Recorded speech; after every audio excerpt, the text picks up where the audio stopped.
Martin Comtois here, MC Starman, with my dear friend Tamara Segal, Everyone. in Prince Edward County in Ontario, and I'm in Duncan on Vancouver Island. And this is our third episode of what I called an alchemy of herbalism and astrology. And we've had two beautiful conversations. And then we decided to talk today about Mars. And so we're going to look at Mars in our current times and what's happening with Mars. Mars is getting ready to go into Aries. And so we'll go into details. But how you been doing, Tamara? I've been doing great. I've been just spending a lot of my time, anytime I have outdoors in the gardens, getting big gardens going and working with the land here and feeling really grateful for it. Hoping for a good, productive season of growth. So you're also getting ready to start your courses.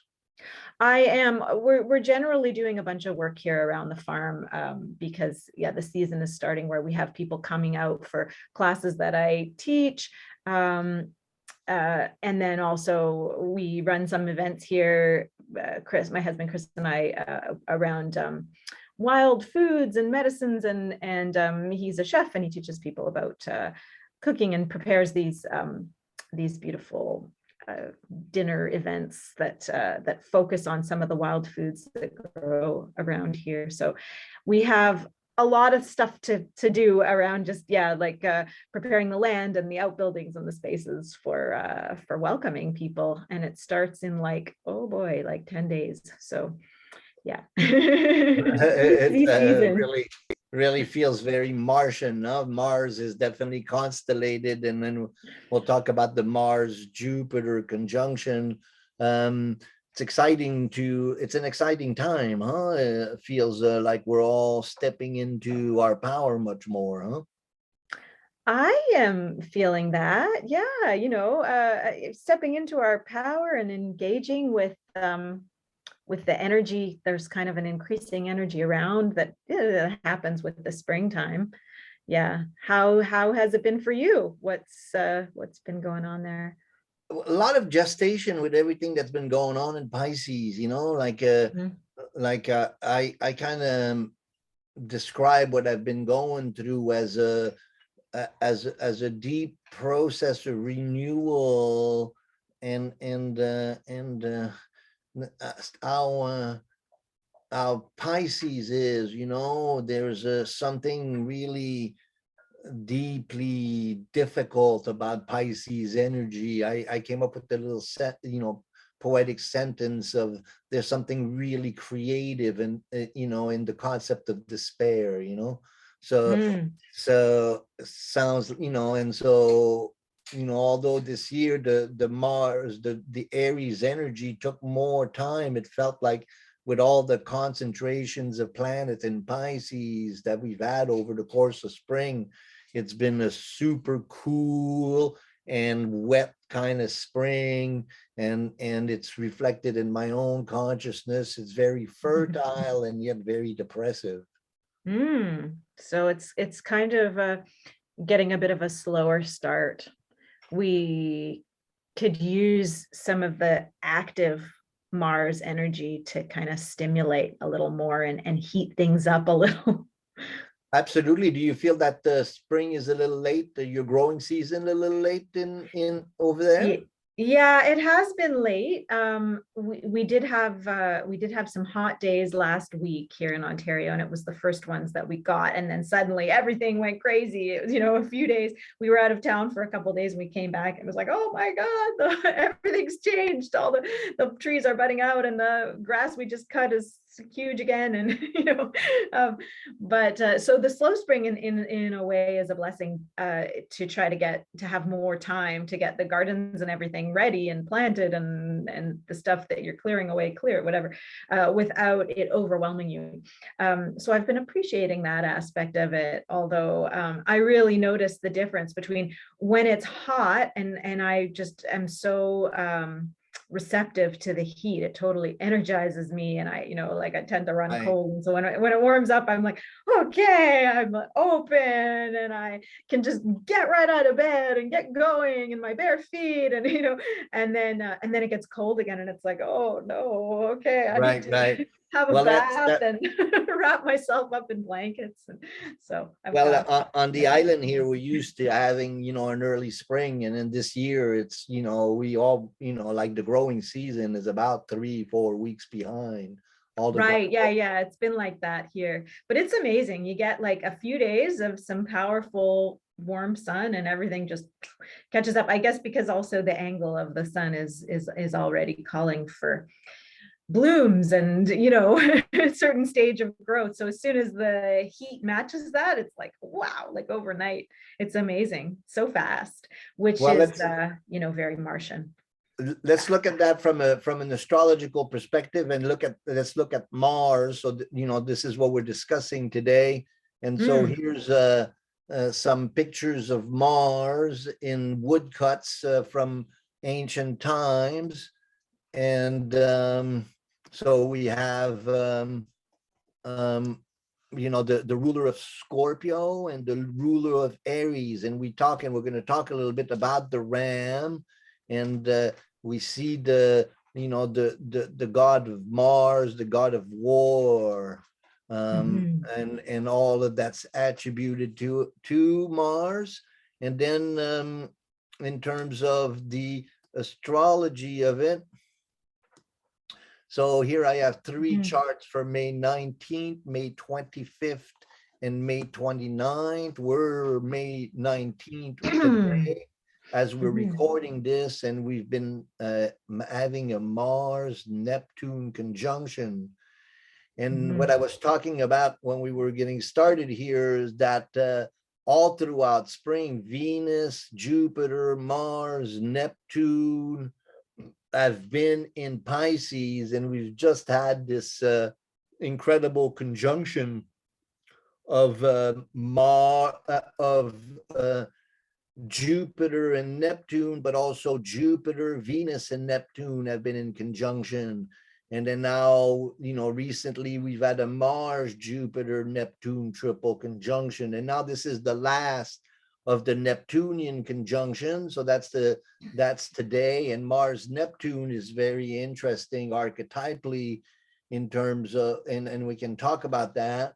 But also on the 25th here, Mars comes into Aries, and now we have Mars, Jupiter, Venus, Chiron, and Venus in Aries. So now we can really see that the energy is starting to shift into a very Martian, Mars coming into its own sign.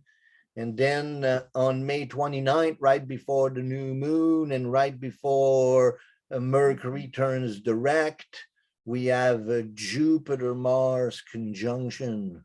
And that, to me, I think that that feels really hot, and kind of stormy hot in a sense, so that's kind of what led us to want to talk about Mars. And so I outlined a lot right there. How you've been so what is Mars for you tomorrow? I mean, and we can talk about how to support one's Mars, and we can look at from a purely psychological perspective, what is the function of Mars. But you had some interesting musing in your dream time that you wanted to share with us. Yeah.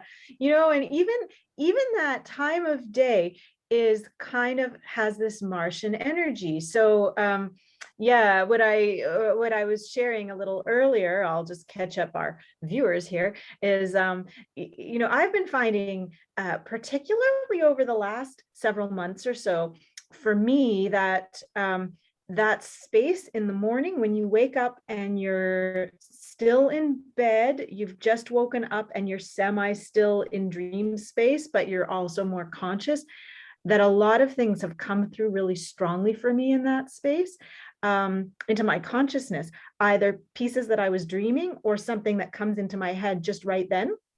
And there's a part of me that says, pay attention to this. And there's a part of me that knows that whatever's coming through at that time is really truth.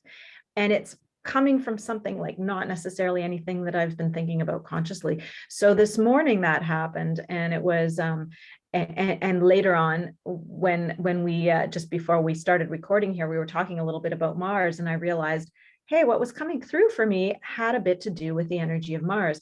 So what came through was an expression in Hebrew that comes from, I don't know where, maybe the Passover Haggadah, or like a prayer. I don't know. I come from a Jewish tradition that I was pretty well educated in growing up, and so it sort of makes up part of my thing, even though I'm not really particularly like practicing religiously in that way these days. But also I was schooled in Hebrew, in the Hebrew language, and so his Hebrew expression Zroa Netuya came to me, and then I thought about it, and I was like, okay, that means something about Zroa is like the it is, I know it from Passover, it's the shank bone of the ram that's placed on a Seder plate that's supposed to represent an ancient sacrifice that was made. And I don't know exactly where that came from. There are theories about it, but the sacrifice of the ram was supposed to acknowledge that time of year going back previous would relate to the pagan traditions of the spring equinox, which resonates with that time of year when Passover and Easter are celebrated. And it is in the sign of, it's when the sun is in the sign of Aries, and the moon, Passover always happens at the full moon of Libra. So it's the moon is opposite the sun, and the sun is in Aries. And so I realized, okay, so that's the shank bone of the ram. And netuya, though, that means planted. And I had this idea that the ram, we have these old associations with the ram and the planting. In biodynamics, there's a practice of burying a ram's horn filled with manure and certain preparations, and you bury it at one equinox, and then you take it out and mix it with water and create a vortex and mix it around at the next equinox, and then that becomes a preparation that's spread on the land, and it's supposed to bring fertility. So the ram's horn has this association with the equinoxes of spring and fall and with fertility. And then there's this expression of Zroa Netuya, so planting of the ram's horn, or of the, not the ram's horn, in this case, the shank bone, but this bone of the ram. And so I went and I looked it up in my Hebrew English dictionary, and actually the association of the word Zroa and all its roots has to do not only with the shank bone, but it also has to do with sowing, strewing of seeds. And that was what had come to me. I realized this expression has to do with planting seeds. And later when we started talking about Mars, and I realized, right, Mars is the ruler of Aries, which is the ram.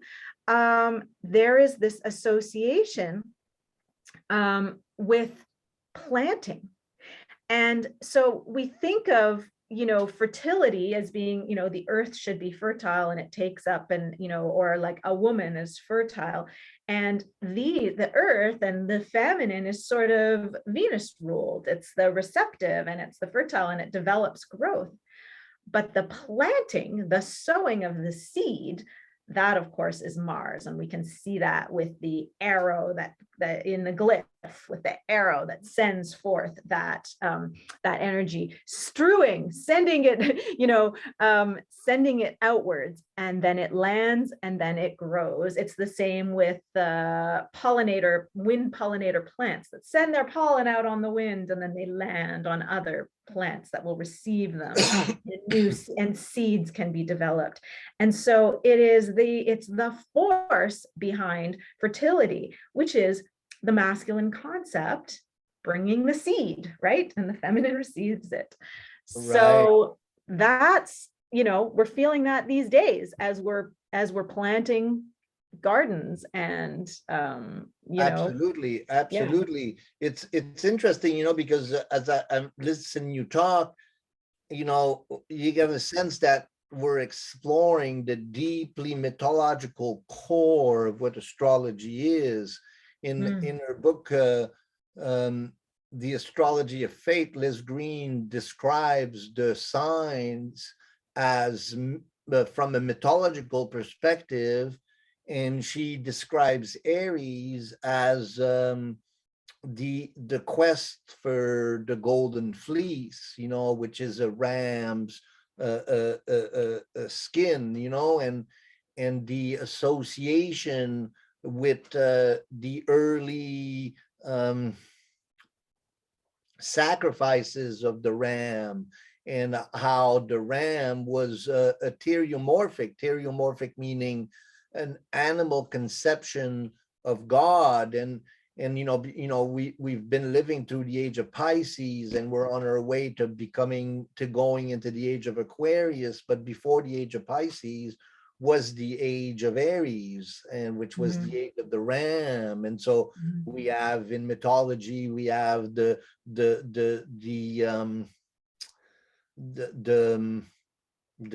god of the Egyptian that has a goat head, a ram head, Anubis, and we have so many different conceptions, and then so the sacrifice of the masculine god to renew the land. These have been celebrations that have been handed out to us, and then even in Celtic and pagan religions, we have the Maypole and the May Day celebrations that are associated. So we have the ram and we have the bull. The ram is ruled by Mars. The bull is ruled by Venus. And so then we looked earlier about the opposition of Aries to Libra. Libra is also ruled by Venus, and then the opposite of Taurus is Scorpio, which is also ruled by Mars.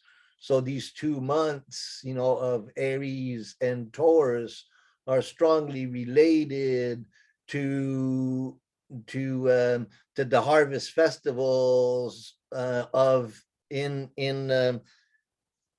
as you were saying, in Libra, and also in Scorpio, and the Day of the Dead, and every life and death is really celebrated in that relationship between Venus and Mars.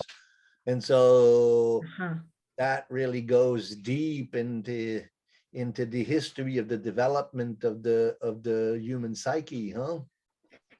Absolutely. And, and of course, if you're in the Southern Hemisphere, it's going to be the opposite. You're going to have the fall in our spring, and but it's the same death, rebirth process. And, when I was saying before that, like, I didn't know if I fully carried it through, that, that space between when you're asleep and you're just waking up, and that's become a really potent space for me.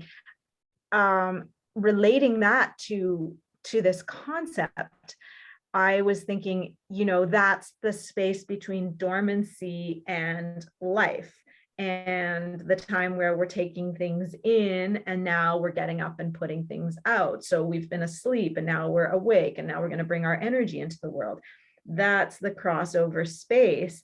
And that's where the seeds get planted that then get carried forth into the awake time. So it is it's a bit of a melding of the Mars Venus kind of time at that time of day. And it would be the same when you're about to fall asleep at night. Some people maybe have had the experience, I know I have had, like when I'm falling asleep, if there's something that I've forgotten to do that I really need to do, it might come in right at that time. And, hopefully Right. it doesn't happen to me too often, but every now and then it's like, oh, shoot, I got it, and you kind of spring back to life and you think, oh, I've got to do this right now. Or I need to make sure that I write it down so that first thing tomorrow I do, and it's like that other space of I've been active and now I'm going into the receptive.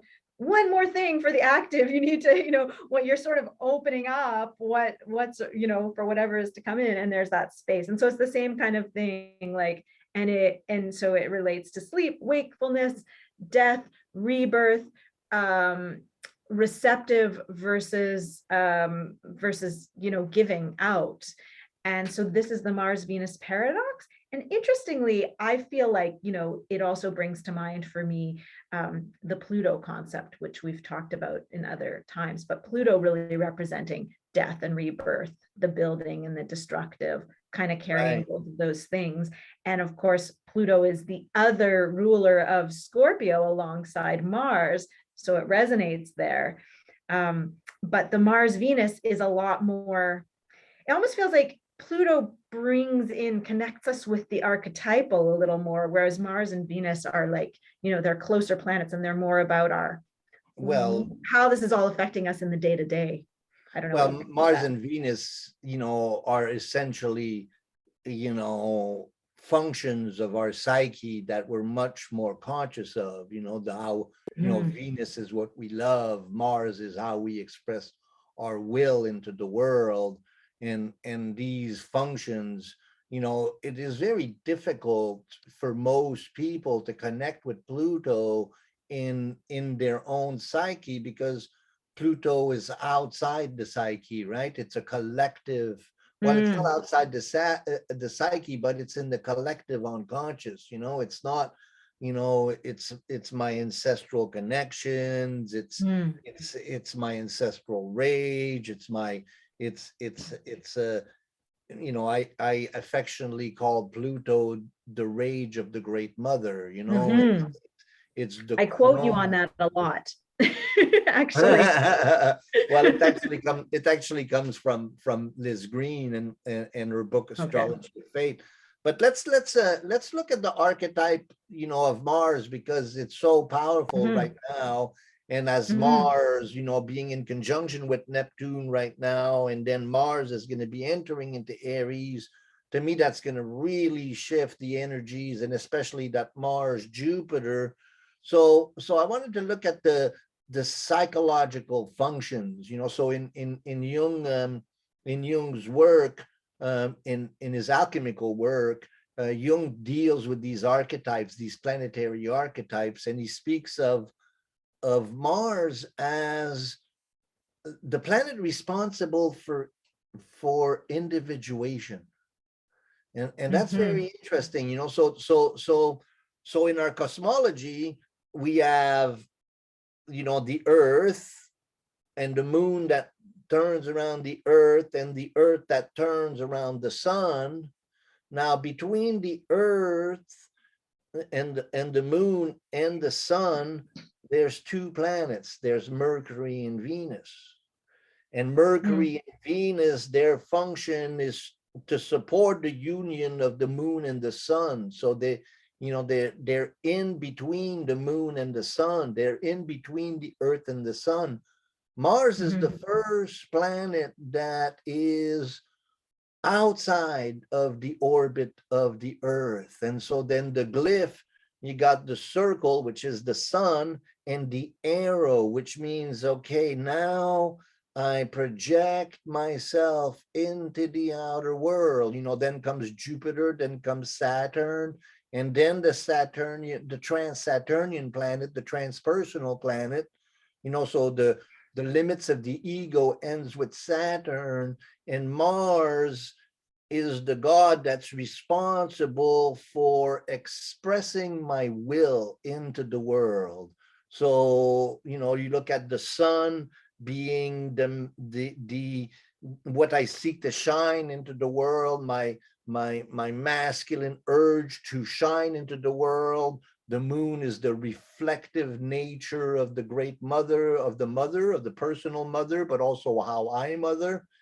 And then Mercury, how I communicate, Venus, what it is that I love, and then Mars. Okay, once these four planets have kind of discovered, what they're here to do, what they want to do, what they love, when they've talked about everything, then Mars is the one that actually gets the work done. Like you're saying, sowing the seed, once we've figured out what we're going to plant, Mars is the one that's going to go till the land, so it's interesting how in our discussion, Mars really almost has a, farming function. And it's interesting because in the earlier days, the army was actually made up of the farmers. And whenever there was a war, the farmer would pick up his weapons and join the battle. But during peacetime, he was a farmer.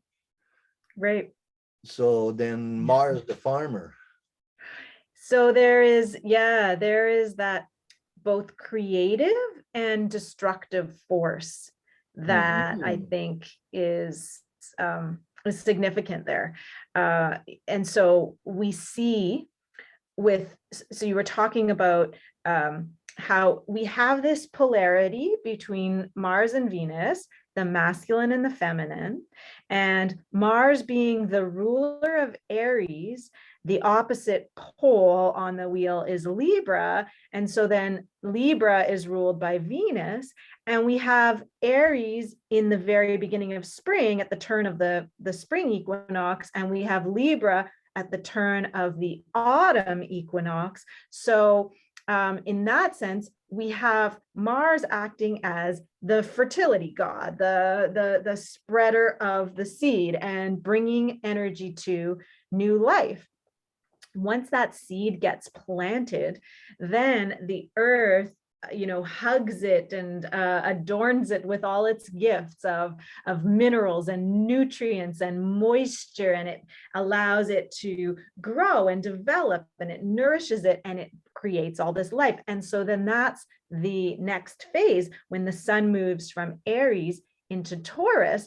And when the sun moves into Taurus, Taurus is ruled by Venus.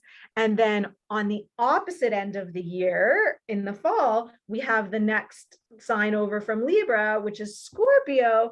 And there, Scorpio is ruled by Mars. So we have these two right beside each other in the spring and the fall. And it's like when in the fall, when the sun's in Libra, we've moved past the fall equinox, and now it is the harvest season. Libra, ruled by Venus, is the bringer of abundance. There is the abundant harvest, and we have all the corn and the apples and the big harvest that is going to nourish us for the whole year. And there's so much abundance, and we're so grateful, and Thanksgiving and all of this.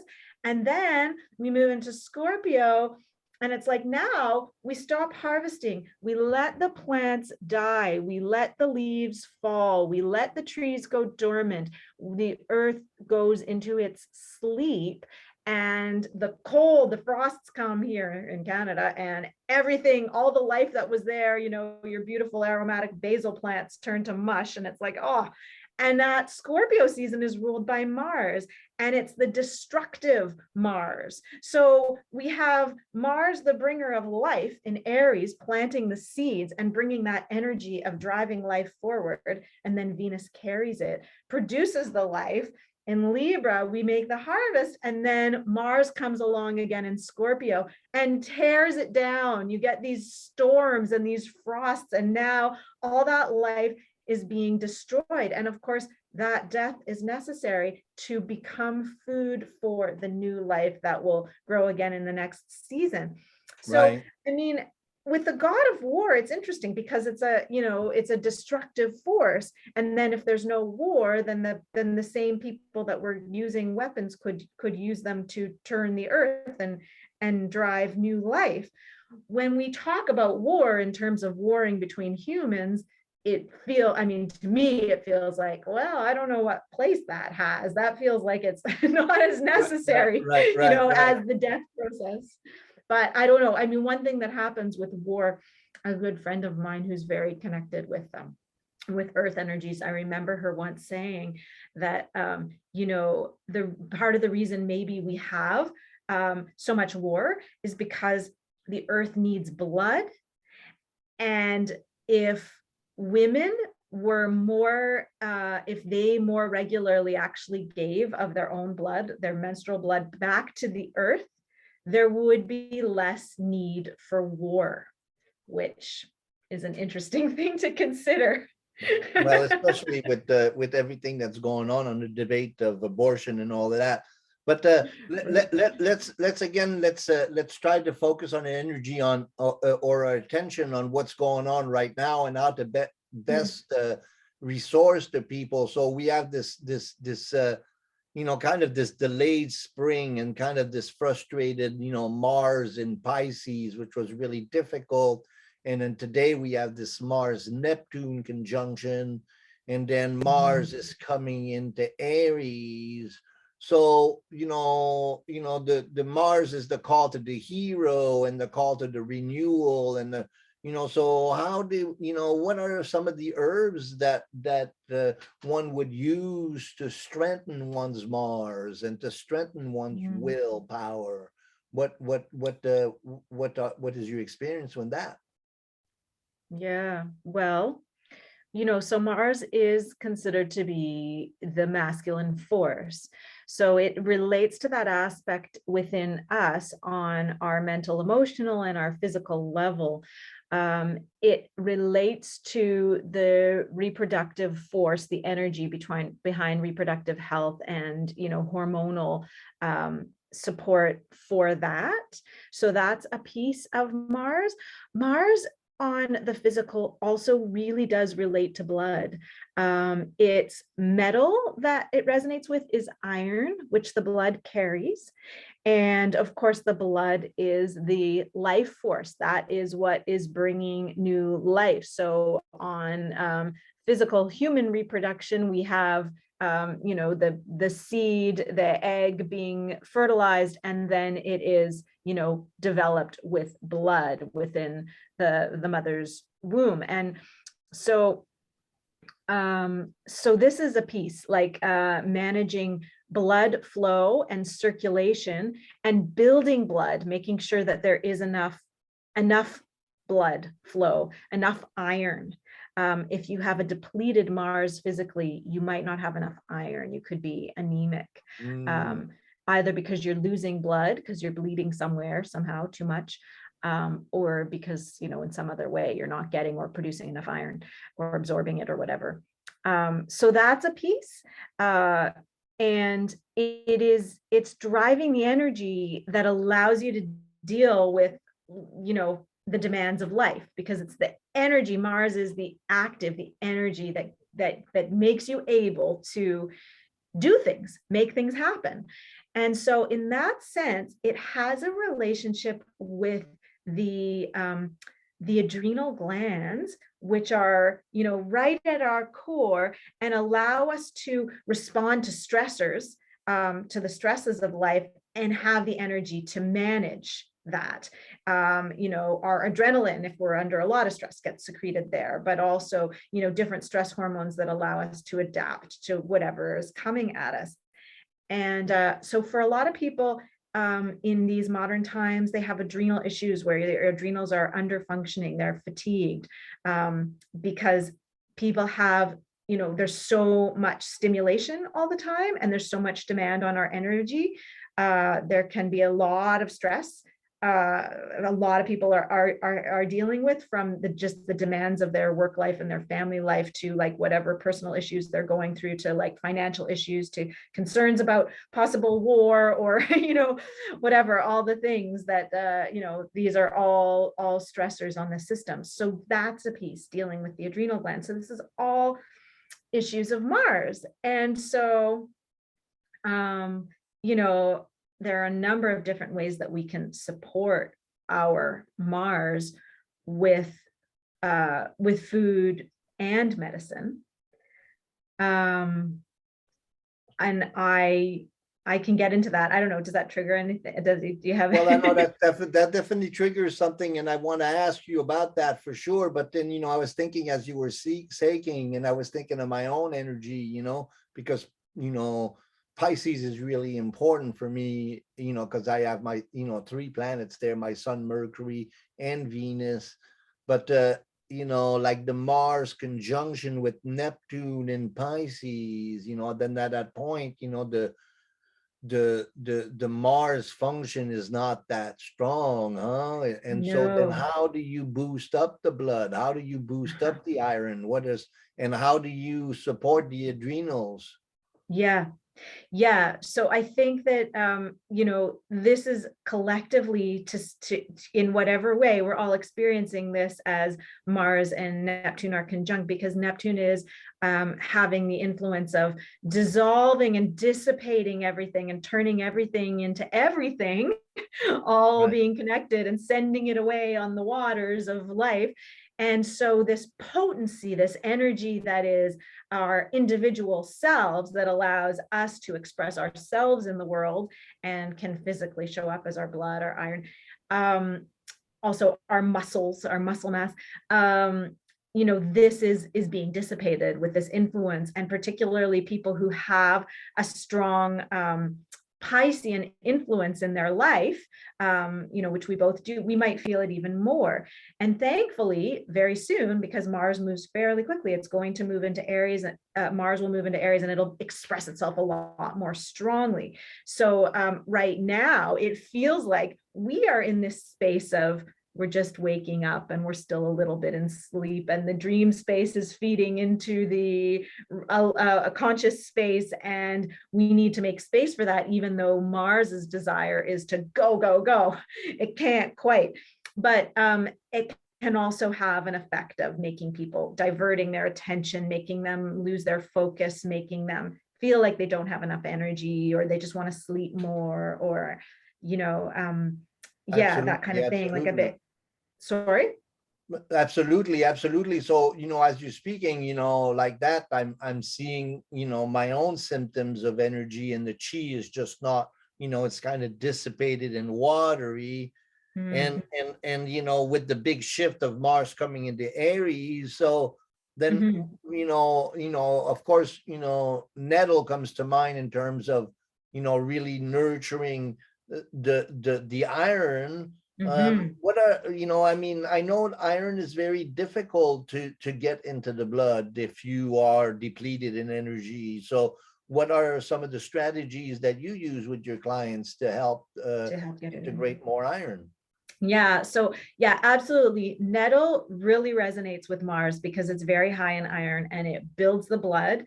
It has some of that aggressive warring aspect of Mars you notice when you touch it and you get a rash, a hot, fiery rash on your skin, right? So it indicates that element of it. And of course, we can use nettle. We can make a nettle tea just by putting it in a bucket of water in the sun and let it sit outside, and feed that to our plants to help fertilize them and nourish the soil. And so it's got that aspect as well. And Mm. nettle is also a really helpful support for the adrenal glands. And for that, I specifically use the seeds of nettle, which don't come up until sort of August, September around here, the green seeds. And just a very small amount will help to carry the adrenals and really support people who have adrenal fatigue. But most commonly with nettle, we use the leaves, Mm-hmm. and they can be made into a tea. We're eating them a lot these days. They are a tremendous source of iron, much like spinach, except like much more potent, like spinach times 100 or whatever. Like, I don't know specifically, but very, very potent, strong source of iron. And so in terms of being able to absorb iron, so whenever we're dealing with mineral absorption in the body, a really helpful thing to do is to extract those minerals in something acidic. So you can use like citrus, you can use like lemon juice. If you're making nettle tea, squeeze some lemon juice into that. Or I like to make herbal vinegars, and people that have taken my classes know I'm really big on herbal vinegars specifically to extract the minerals. So I love to put nettle into vinegar, and another iron rich herb that I would use alongside with nettle to really build the blood is yellow dock or curly dock. So for people that know that one, and that one, it's the root that we use, and it's very yellow on the inside, which points to the yellow color, kind of points to the bile and the liver and that kind of like moving that, energizing that, which is more of the destructive cleansing force of Mars. But it also is a tremendous blood builder. And so both of those, nettle leaf and yellow dock root, either both together or separately, I would put them chopped up in a jar and cover it with apple cider vinegar is usually what I use, because that's good and alkalizing to the blood. And let it extract for at least 3 weeks in a dark place, so that the light doesn't degrade the quality of the plants. And then after that, strain it out and just take, you can take like a teaspoon or 2 or 3 of that per day.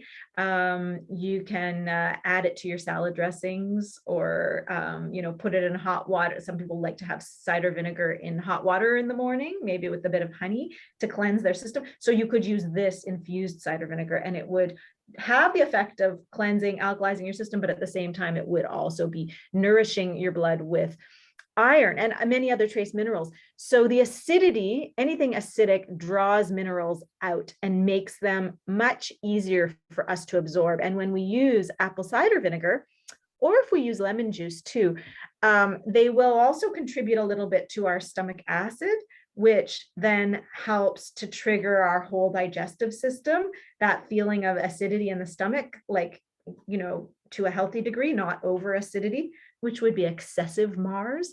But like, a healthy degree of acidity, it stimulates the rest of the digestive tract to turn on and start digesting and breaking things down, so that we can access them and absorb them.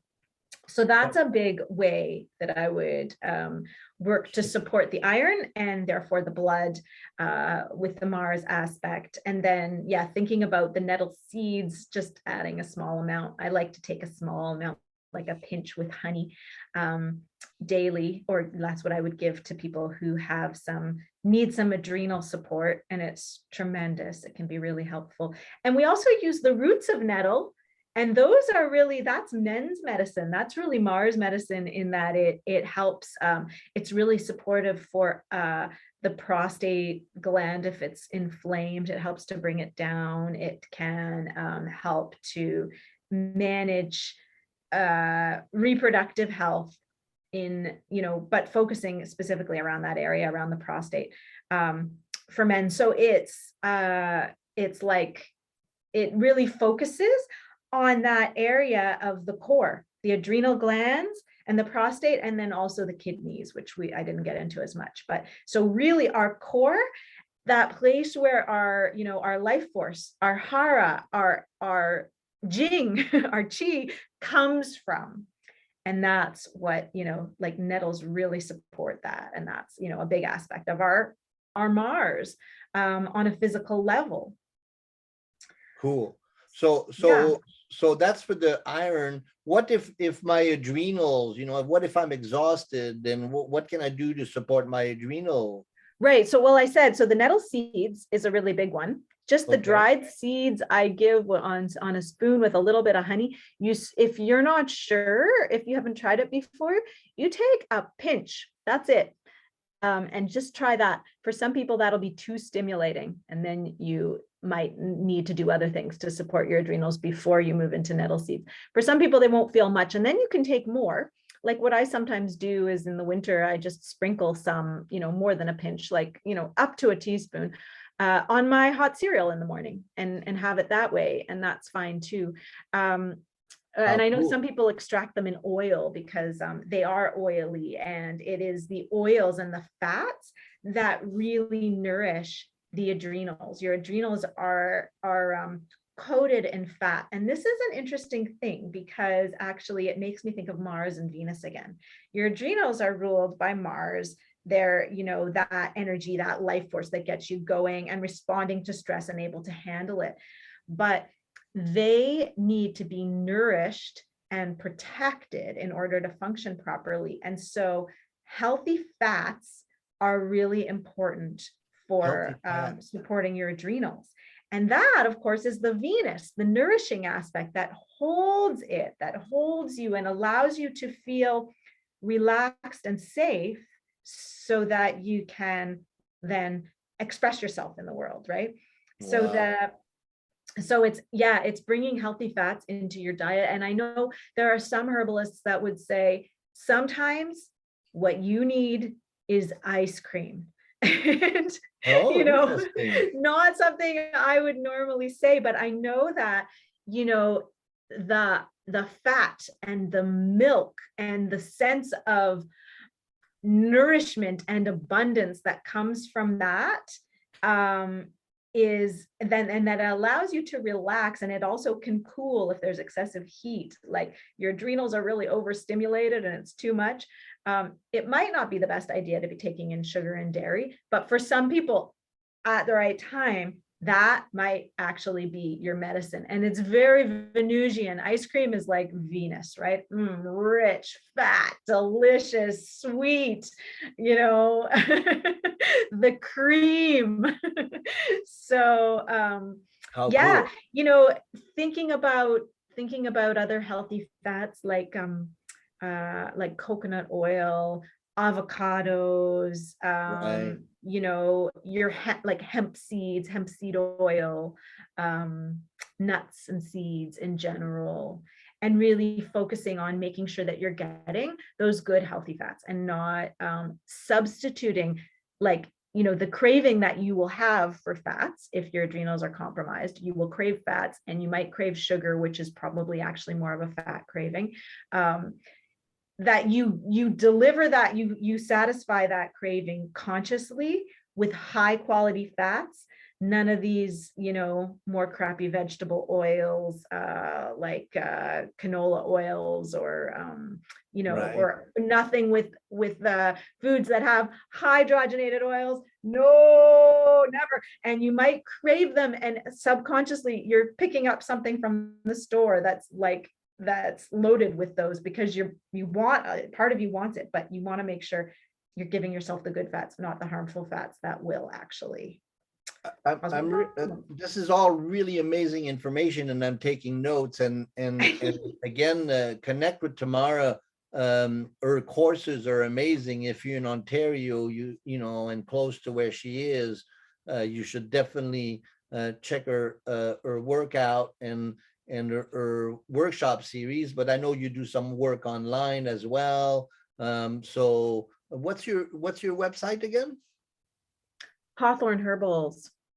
HawthorneHerbals.com. Herbal, check it out. And then you also have a video channel, obviously. Astrologically, I assign a lot of importance to this Mars-Jupiter conjunction that's coming up in Aries. I think that a lot's going to unfold, and that's going to come on the 29th and the 30th.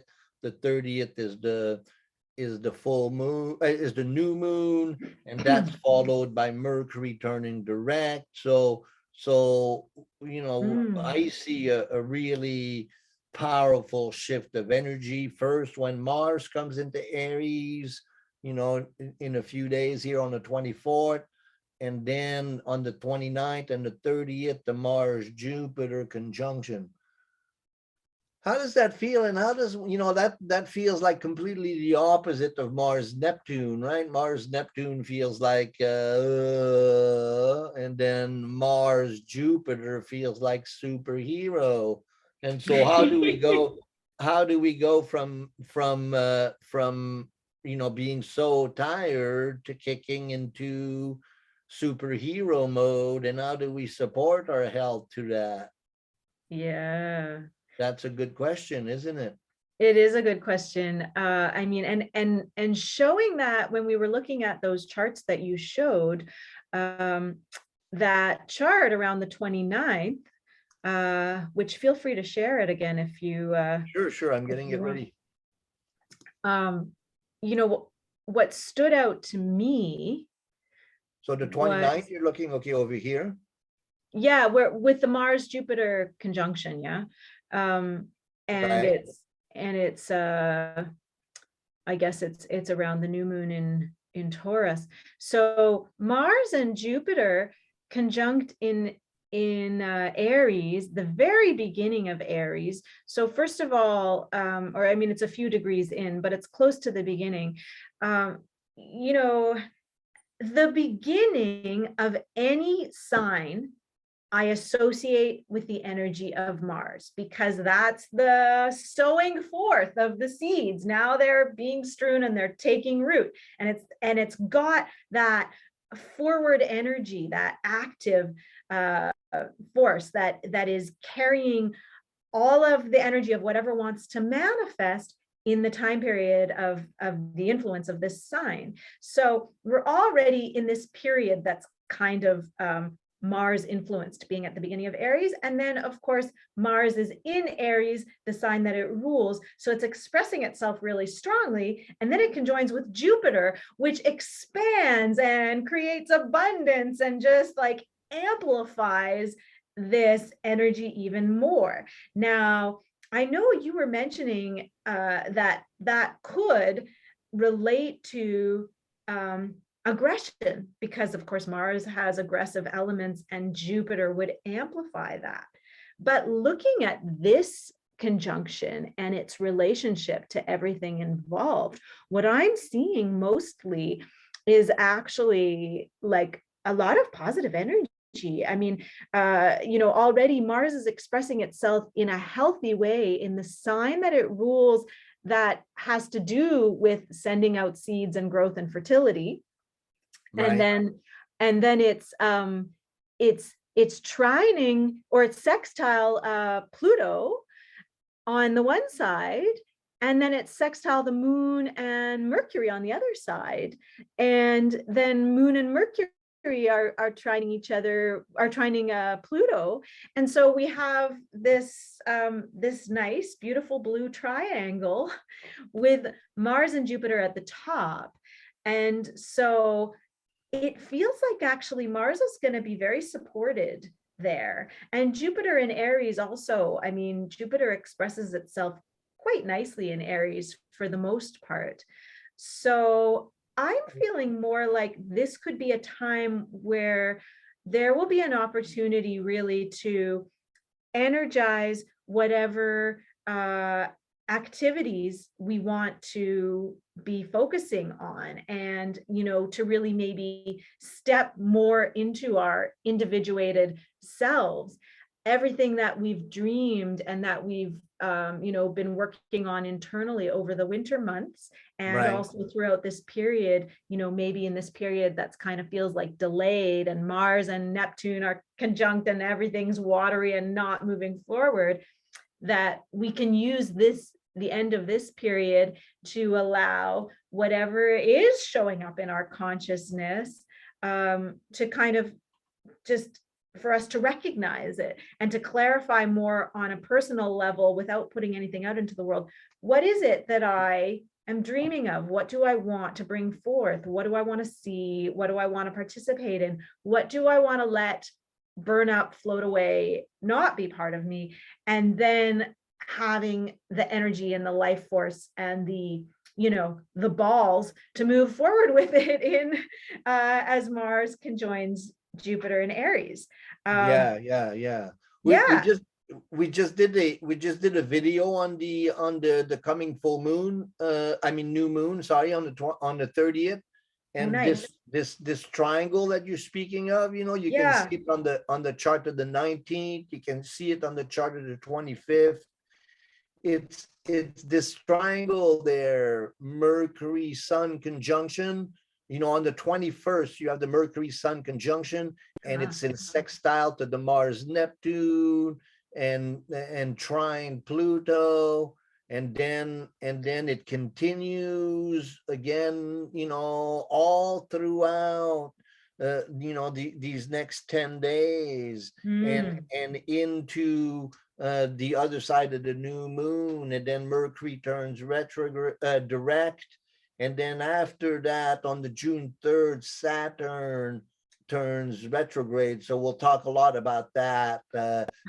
Saturn turning retrograde and starting to move towards Uranus again. But as you were speaking, you know, there's the ingress of Venus into Taurus, and all the four planets in the Taurus as that Jupiter Mars conjunction happens. So I think that also resonates and mhm. feels really good. You know, Venus in Taurus is going to be a very creative time.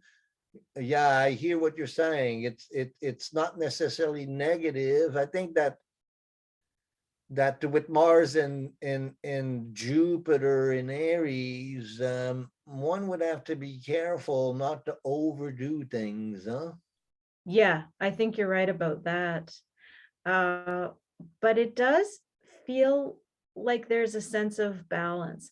So certain people would have to be careful not to overdo things. People who have challenged adrenals, people who already have a lot of planets, particularly if you have Mars in Aries, it might be a little much. You might do well to make efforts to balance out all that energy by, taking it slow, taking some time for yourself, some quiet meditation time or something, some more internal self-care, and making sure you're nourishing and these kinds of things during that time.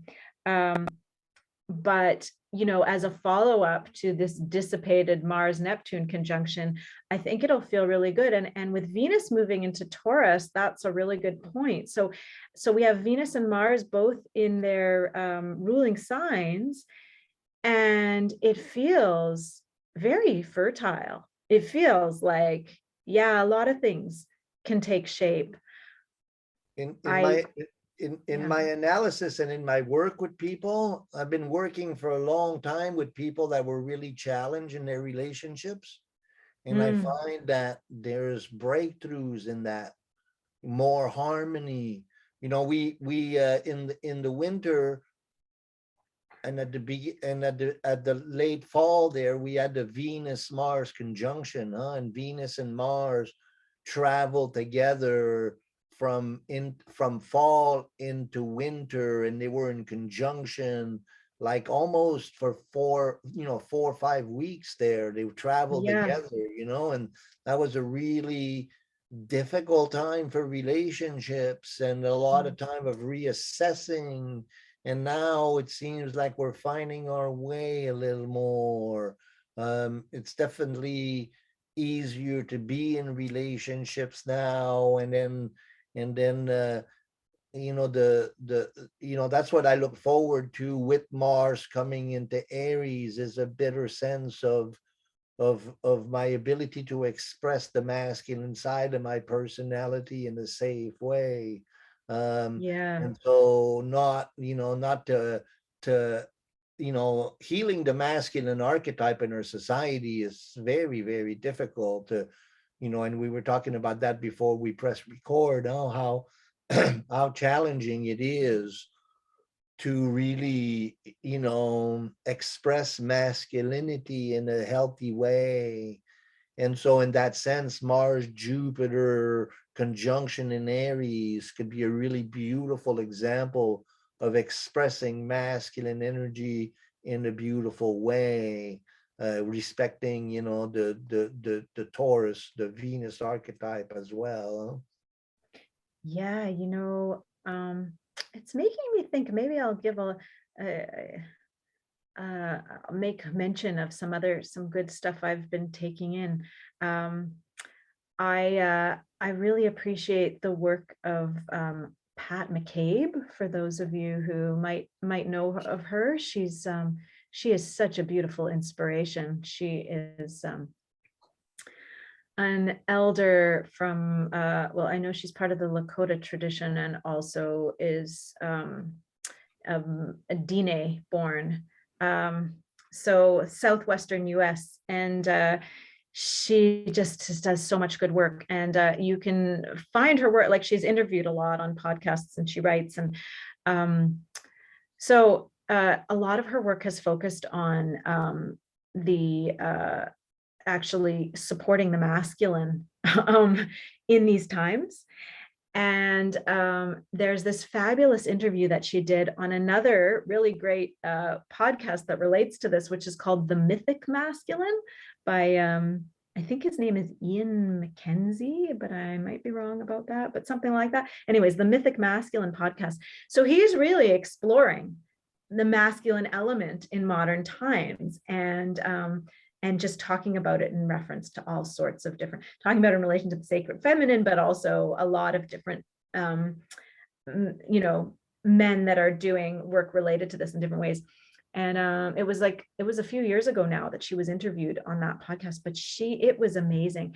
The talk about the state of masculinity now, and all these issues that everybody has about the patriarchy and the problems of the patriarchy, and how we're trying to heal them, and they relate to everybody, and we all need to look at how we've been controlling and how we've been racist and how we've been all these things, and taking that, stepping back from that and looking at how the patriarchy is wounding everybody, and the men have been victims of it just as much as the women have, and they've been forced into these roles, and that it's not even so much the problem, the patriarchy, it's the paradigm that we're living in, which is basically a power over paradigm, where one might makes right, and whoever's the strongest rules over the others, and within that paradigm men are physically stronger than women, so they're going to be the dominant ones, and then they're forced into these dominant roles. And she talks about the wounding of the masculine through the witch hunts in Europe, and like how that wounding has carried itself all the way through to now, and that all of that needs to heal, and that we could move out of this paradigm of power over into a paradigm of thriving life, where everybody has an opportunity to thrive, and we support that instead of the ones that are the strongest win and take power over and dictate over the others. So this is an issue of Mars, right? Mars is this energy that's strong and forceful, and it can have power over, and it can be very destructive. But I feel like Mars also is the child that wants everybody to play together, that wants, like Aries is it's the child. It's this youthful energy of, and there's an innocence to it. It could be thrown into being the power over, playing with power and this sort of thing. But ultimately, that's coming from a place of innocence, not really of, wanting to.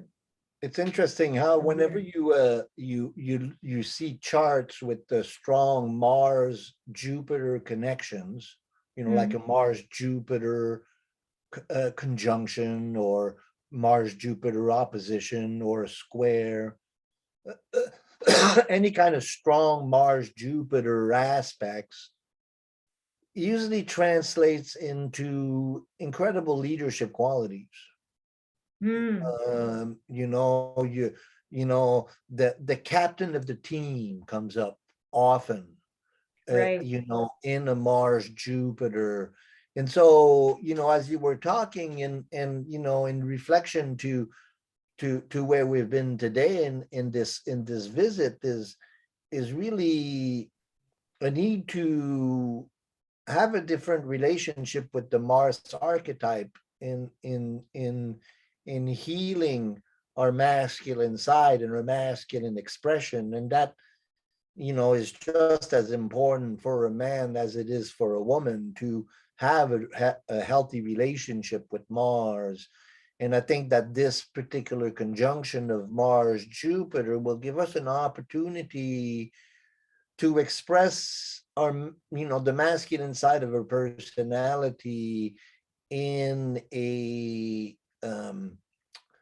leadership role, and that's really what we need. We need healthy leaders that have not only a healthy relationship with their feminine side, but also with their masculine side. And Right.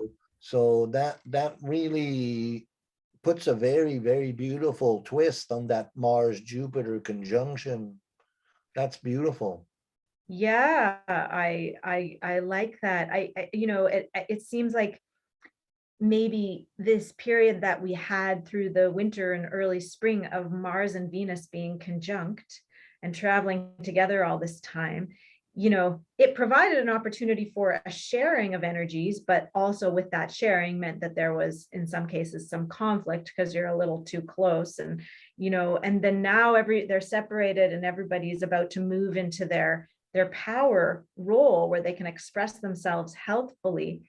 Maybe this has all been a process of allowing what needs to die to fall away in the archetype of the masculine, the archetype of the feminine that we all carry, so that we can express them in healthier ways that allow for everybody to individuate, to express themselves as themselves, and to not feel censored and to not feel that they're overpowered.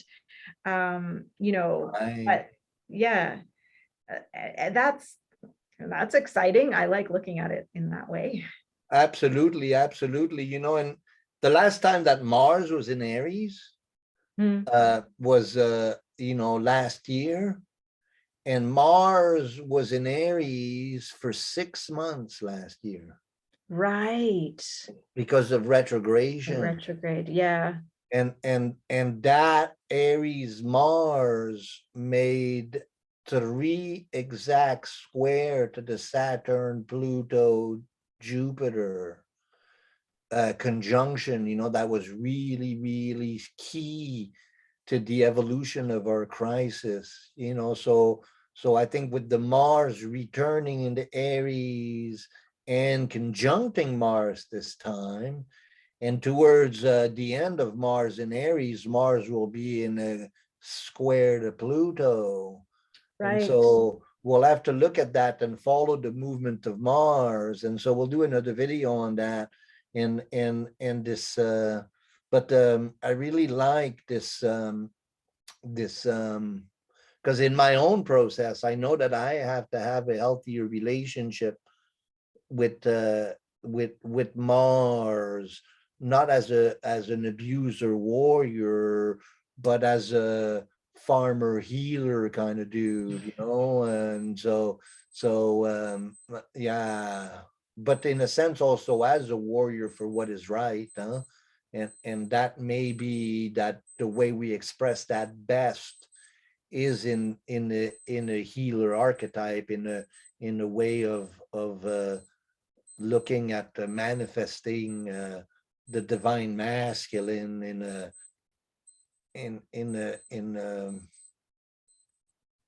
a better, healthier way.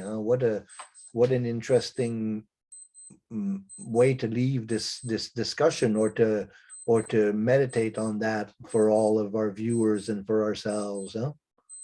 Yeah, I really appreciate that you brought it back to the Jupiter Saturn conjunction with Pluto there that happened in the end of December of 2020, that brought us into 2021. And that, of course, was we've talked about it before, and I know you've talked about it a lot. It was the heralding of this new era that will last for about 20 years. And so to go back to look at the bigger theme of what's going on and how that might be playing into what's happening more into the minutia of the transits today. One of the things about looking at these close planets like Mars and Venus, Mercury, they, like I was saying earlier, like I do feel like they have more to do with what's going on in the day to day and with what's conscious and what we're engaging with, whereas the further away planets are affecting bigger periods of time and generations, and they might be affecting things that are happening below the surface a little more.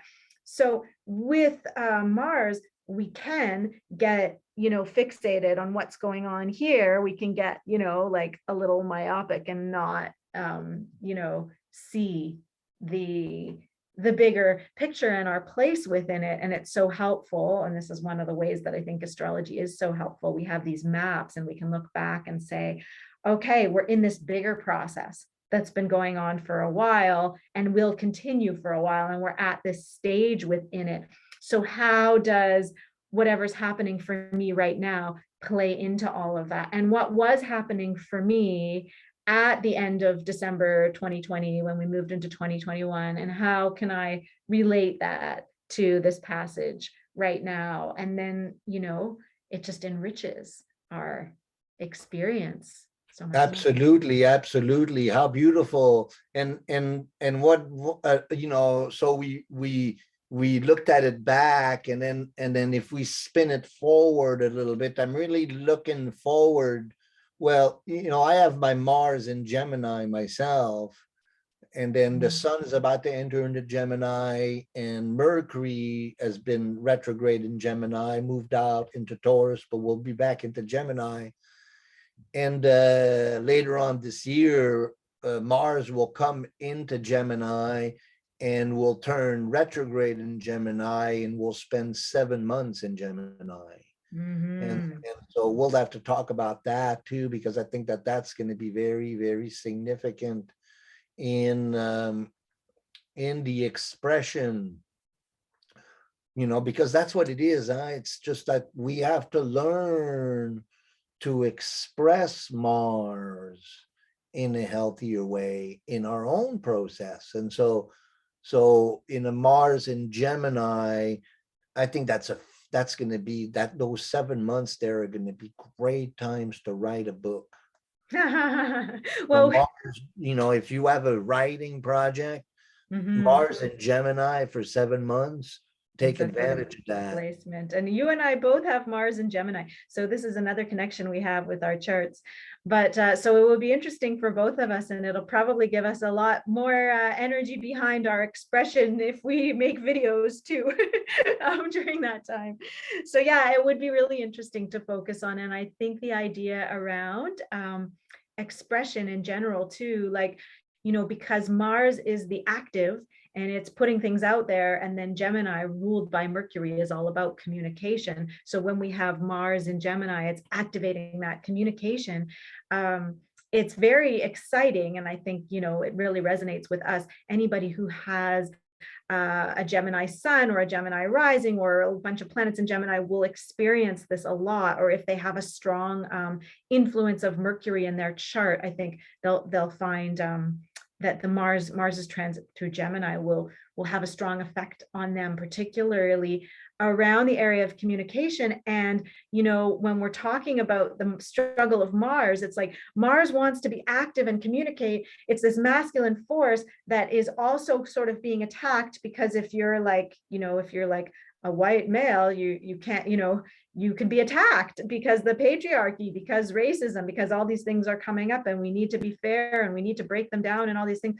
But as part of that, you can feel censored when actually you have something to say and we need to hear it. And these issues of censorship are so prominent right now. People are feeling like they need to censor themselves, or people are speaking out and then they're getting canceled. And and other people are feeling like certain things shouldn't be shared. And yet we all have something to express, and that what we have to share, to express, might actually be really significant for all of us moving forward.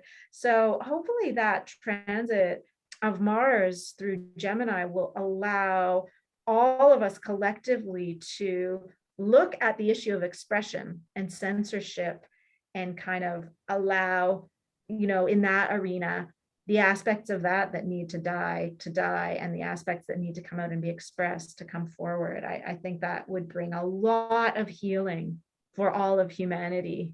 Absolutely. And let's hope that that process has started with this Mars-Jupiter conjunction, and that we Yes, can take healthy steps towards expressing our masculine leadership, both as women and as men, exactly. Yeah. and creating a much healthier society. I think that I was watching Julia Ponesi doing an interview with Robert Kennedy Jr. And Robert Kennedy Jr. said, in terms of waiting for a hill to die on, this is it. We kind of have to really become incredible examples of good masculine leadership and good feminine leadership in that sense too, to stem the tide of craziness that's going on in our collective right now. It's really concerning. To individuate, to really connect with our own inner voice, to hear it, beyond the noise. And when the time is right, to express it, because that's our responsibility for the collective, even if it's scary, even if it means you might get canceled, this, that, all these things, Yeah, that sounds like that was really well put. Yeah. I always so enjoyed our conversation, and I Yeah. got so many realizations out of this, and also to support my own system, and thinking that we need to put more effort into keeping abreast with the movements of Mars and Venus. And so maybe next time we can talk about Venus. I like that idea. All right, we will plan for that, and also, we can leave it open for any of the viewers, if anyone has particular things that you think it would be interesting for us to chat about. Throw them in the comments.